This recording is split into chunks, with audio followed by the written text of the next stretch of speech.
सो hi everyone. तो हमने first video में बेसिक कॉन्सेप्ट्स किए डिफरेंशिएशन के।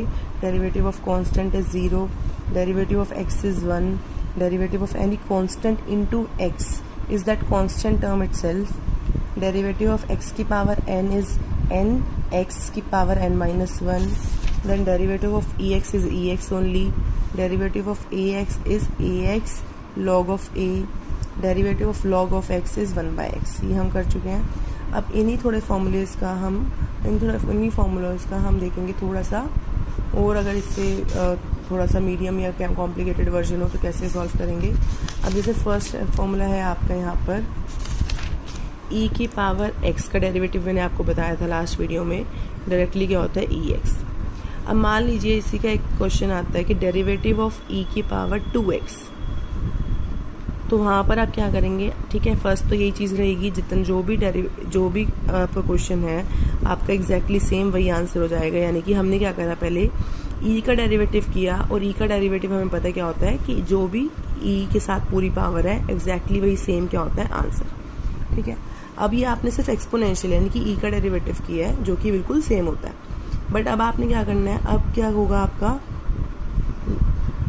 अब क्या करना है आपने कि अब आपको पावर का डिफरेंशिएशन करना है। पावर का डिफरेंशिएशन करेंगे तो क्या हो जाएगा, यार 2x का डेरिवेटिव करना है। 2x का अब अलग से करके देखो, 2x का डेरिवेटिव क्या होता है, यानी कि derivative of 2x with respect to x। ये हमने लास्ट वीडियो में किया था कि किसी भी कांस्टेंट को मल्टीप्लाई करते हैं जब वेरिएबल से और उसका डेरिवेटिव करते हैं तो वो कांस्टेंट ही आंसर आ जाता है, यानी कि 2। तो यहाँ क्या करेंगे हम, मल्टीप्लाई बाय 2, मल्टीप्लाई लगेगा देन 2।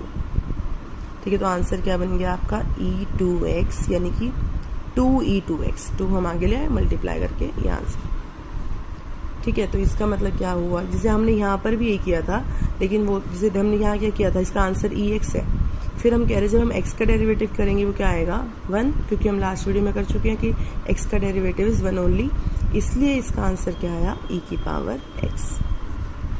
ठीक है, ऐसे ही अगर मान लो फॉर्मूला हो e की पावर x स्क्वायर, तो इसका आंसर क्या होगा e x square as it is. फिर हम करेंगे इस पावर का डेरिवेटिव, x स्क्वायर का डेरिवेटिव आपको अलग से पता है, x n वाला फॉर्मूला लगाएंगे, 2 आगे आ जाएगा, x की power 2 minus 1 that is 2x की पावर 1, यानी कि 2x। तो ये आप यहाँ पुट कर देंगे, मल्टीप्लाई करके करना है, यानी कि मल्टीप्लाई 2x। तो ये क्या हो गया आपका आंसर।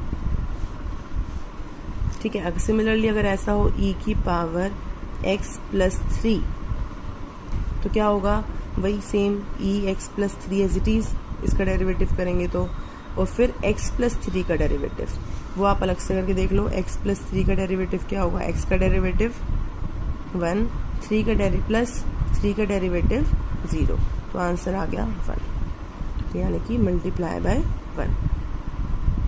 ऐसे अगर यहाँ पर हो e की पावर -1/2x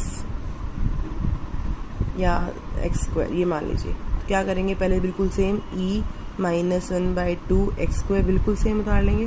फिर इस -1/2x स्क्वायर का अलग से डेरिवेटिव करके देख लीजिए आप, -1/2x स्क्वायर का डेरिवेटिव क्या होगा। मैंने बताया था कि कोई भी अगर कांस्टेंट टर्म मल्टीप्लाई में है वेरिएबल के साथ तो पहले constant term as it is उतार लो, -1/2, इसको कुछ नहीं करना। देन x स्क्वायर का डेरिवेटिव आपने x n वाले फॉर्मूले से करना है, यानी कि 2 आगे आ जाएगा, x की पावर 2 माइनस 1 यानी कि 1। तो ये आप 2 से 2 कैंसिल कर सकते हैं, तो क्या आ जाएगा -x। तो यहाँ पर क्या करेंगे हम -x। अब एक चीज़ ध्यान रखना, आप इस -x को आप ब्रैकेट्स में रखना। अगर आप विदाउट ब्रैकेट रखोगे तो लगेगा कि e के साथ आपने -x किया हुआ है, जबकि मैंने बताया कि हर जगह ये मल्टीप्लाई में आना चाहिए। अगर आप ब्रैकेट नहीं लगाएंगे तो लगेगा e -1/2x स्क्वायर -x है, ये -x नहीं है, ये -x मल्टीप्लाई में है, इसलिए आपको ब्रैकेट लगाना ज़रूरी है, अदरवाइज आप खुद ही गलत इंटरप्रेट कर लोगे इसको। ठीक है, तो ये आपके सारे e के टाइप्स हैं। अब नेक्स्ट वीडियो में a के जो भी अलग वर्जन हो